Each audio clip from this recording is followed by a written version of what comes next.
Hello, this is Jamie of the Druid Diaries. I want to thank Living Tree very much for her comments on the injury entry to the diary. It was very, very pertinent, and I appreciate the support. I did follow your advice, very much so, on rekindling my connection with the throat chakra. I really feel that is an actual issue for me, that over the years, I have very much shut down. It's survival, it's survival tactics, because not everyone around you is going to be receptive to who you are or to your gifts. And I found a good deal of negativity around the things that I believe. And that's okay. When we're at the workplace, we have to be professional, and that's important. Professionalism does protect everyone. And it's something I respect in others as well. But it goes beyond that to sometimes your working spaces, the family, your other relationships, and just dealing with people in society generally. And so I feel that the values of Druidry really support me in my healing and in my protection. And I deeply appreciate that, and I appreciate members of the community like you, Living Tree, as well. Very much so, you know that. So, because of social media, we're not so alone. I hear a lot of criticism of social media, that it dehumanizes us, that it devalues human interaction, direct interaction. I would say the opposite is true. I actually have met people online that I've spoken on the phone with. I have met people online that were in my immediate community that I actually have met in person, and some I've maintained relationships with. It's a good thing. It's a tool like any other. It's how you use it. And also the variety of groups where I've had tremendous conversations and experiences from having joined on things like Facebook have been invaluable to me. They've set me on other paths of research and in multiple directions that I found incredibly useful. So, I think sometimes that kind of attitude is defensive of something, though I'm not entirely sure what it's defending. Something similar to fake news. There have been news conversations on things going on in the world online that I've seen that have come up maybe 3 months or more later on mainstream television news. So, no, be discerning. And likewise, some news that is reported in mainstream isn't accurate. So I think in all things, again, that excellent word, be discerning. Be discerning the company you keep.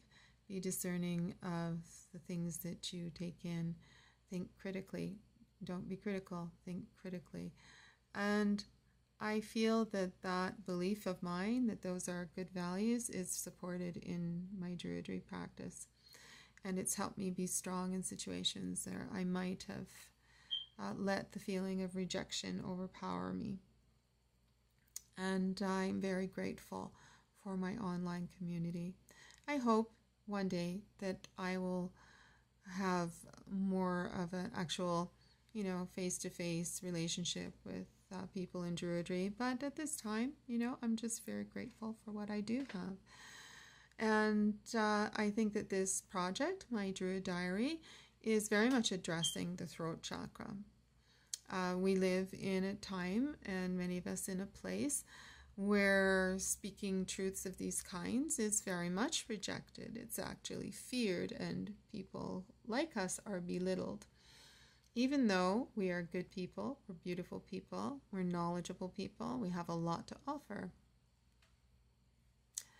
Sometimes insight isn't welcome. And I believe there's a very beautiful line in a pagan writer's music that some of you may recognize, that is about wisdom, and it's not always a happy a happy realization. Wisdom doesn't always transport happiness or ignite happiness or bring it on. It's the hardcore life realities and truths that we learn about as we grow older. So more and more I value community, very much so.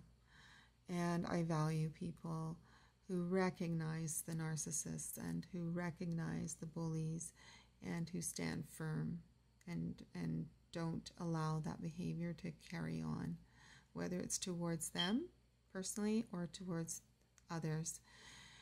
And the throat chakra is definitely a sign that people are oppressed in some way. I have seen in a lot of people the need to hide themselves. And it's sad. And that's a flaw in society as well, that we're not teaching acceptance, that we're not training people to be resilient, that we're so much about conformity. Now, you know, we live in North America. I do. It's obvious from my channel description. And I know that Living Tree, you do as well. So, you know, our societies are known for being liberal, actually. But that's a face value assessment. And there's always more to this story. And you also have individuals within that society that have individual experiences. And through the internet, we are able to see that where we felt isolated, we're actually not alone. And we can make the world a better place. We can live our dreams. We can build a better society, better communities, and we can be part of that. And that we don't have to take those that try to hold us back as seriously. I've confronted this in the art world even as recently as this month, of feeling held back and not taken seriously. And I've had exhibitions. I've really strived. I went through university at a time in my life that it was basically a major crisis, and I managed to graduate. I did not manage to get that master's or that PhD, and that just has really soured me, and I'm still dealing with that. I feel I deserved like a Purple Heart for making it through university and graduating. You know, and I just keep that in here. I am frustrated though. So I am dealing with that, my voice as an artist, and feeling that I'm losing opportunities, that I'm losing ground. I keep making art.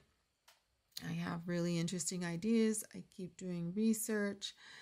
I, you know, have those qualities, you know, that I need to go forward, but I'm not getting there. And as every year goes by, those chances become less. And I see people being given the opportunities that I would have liked to have had. And you could say, yeah, maybe I'm jealous, right? But I also am really thinking critically. I'm looking at their art. I'm looking at what kind of artist I am. And believe me, I'm my own most challenging critic.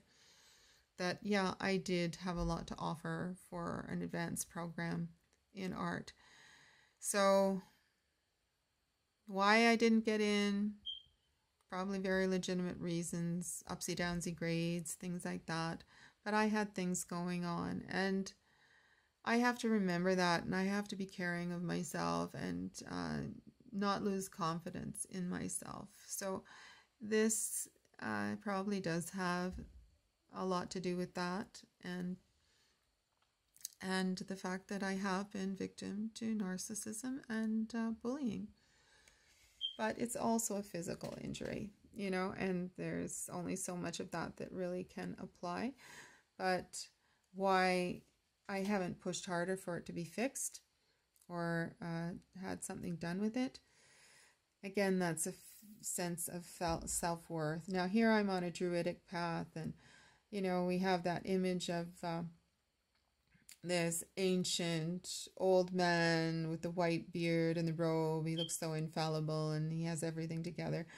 Well, you know what? No one does have everything 100% together. So, that's just an image. It's a mythology. I think the analogy of the wounded healer is a powerful one that needs more awareness and more acceptance. Those that are wounded are more capable of empathy and understanding. A greater depth is the gift of those injuries. And the wounded healer needs to participate in the healing of others in order to heal themselves. And that's where I live. That's who I am. I prefer to be in caring professions where I am helping others in their healing. As an arts instructor, I work very hard to build confidence in people and heal their wounds around creativity, drawing, painting, mostly clay at this time. And a lot can be done through art. I've said in the past in my videos, it can be a shamanic tool. It can also be a healing tool, a personal growth tool, and a highly, highly tuned communication tool. So, and we time travel through using various art forms, reading books, looking at art created in different periods of time. So, it's very important to me that in my Druidic practice that I think holistically of myself and others. That's my belief. That's how I approach the teaching of art. That's how I approach the creation of my own work. And I share that generously. And I genuinely want everyone to get the most out of their lives and their gifts possible. But I also want that for myself too. And that seems to escape some of the people that I have to deal with in my daily life. It's like all about other people? No, it is about me. And you know what? That's okay. It's okay for some of this to be about me. This is the life I have. And I'm going to not dismiss the gifts that I have. I want them to burst forth. I want them to be manifested the very best they can be. And that's not going to happen when people are holding you back to let other people go ahead of you.